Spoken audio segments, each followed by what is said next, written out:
Good morning. How you doing today?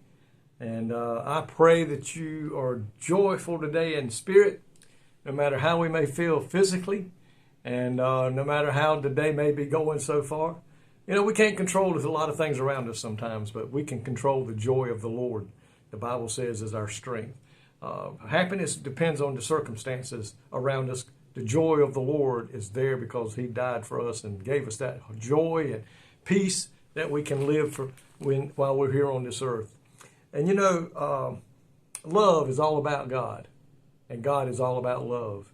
And I want to share a verse this morning found in 1 John chapter 4:19 that reads, "We love Him, we love God because He first loved us." Think about that.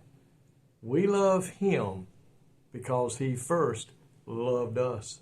God showed us love long before we ever showed it to Him.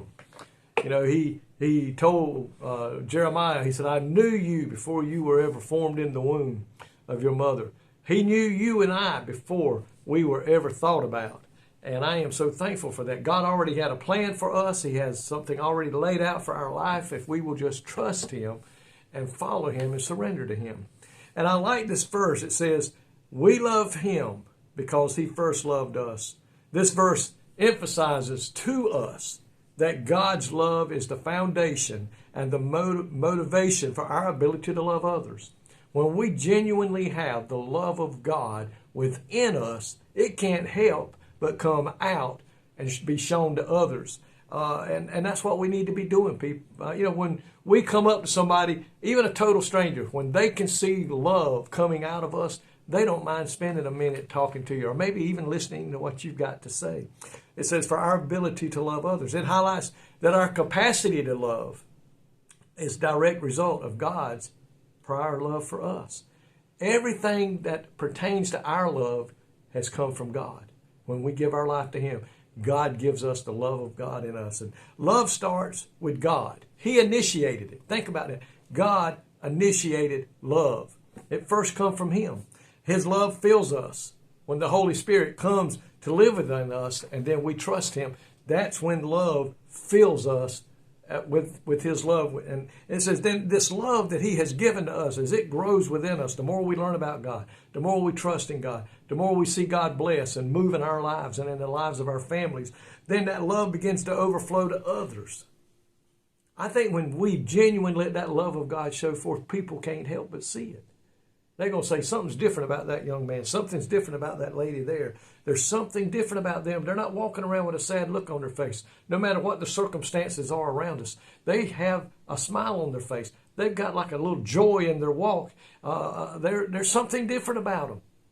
When we let the love of God get into us, it can't help but come out and be shown to everybody we love. It says, filled with His love, we become motivated and energized to share it with others. We become like the old, that bunny that runs around that advertises the batteries. We are energized by the love of God, and we can't help but smile.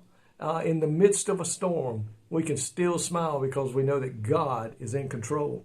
God's love is our source. It says it comes. This verse directly connects human love to God's love. It suggests that we cannot truly love others without first experiencing and understanding God's love. When we get that, then we can show love to others.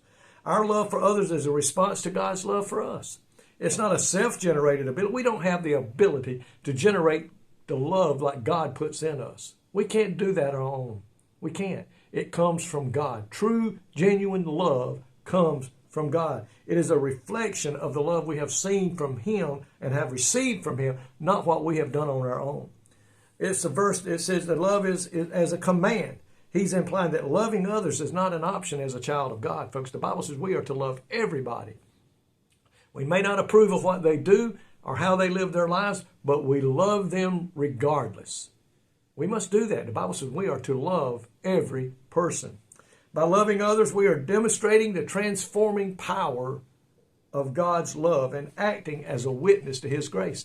That's the way we should live our lives, that people can't help but see God's love in us. Our capacity to love is a direct result of God's love for us. So today I pray, as we go out into this world that is filled with pain and heartache and suffering and the gloom and doom, it's what we all hear on the news, and that's what we're always being told, how bad things are getting. But my friend, as long as we got the love of God in us, we got a reason to smile and shout hallelujah and praise God. And we can show that to other people, that there is joy to be had in serving the Lord. Lord, thank you today for your love. Thank you that you died upon a cross and showed us how much you loved us. And Lord, help us now to take that love that you have put in us and go out and show it to others that we meet in the coming days, that they too can have that smile on their face, a skip in their step, knowing that God's love lives within them. In Jesus' name I pray. Amen. May God bless you today is my prayer.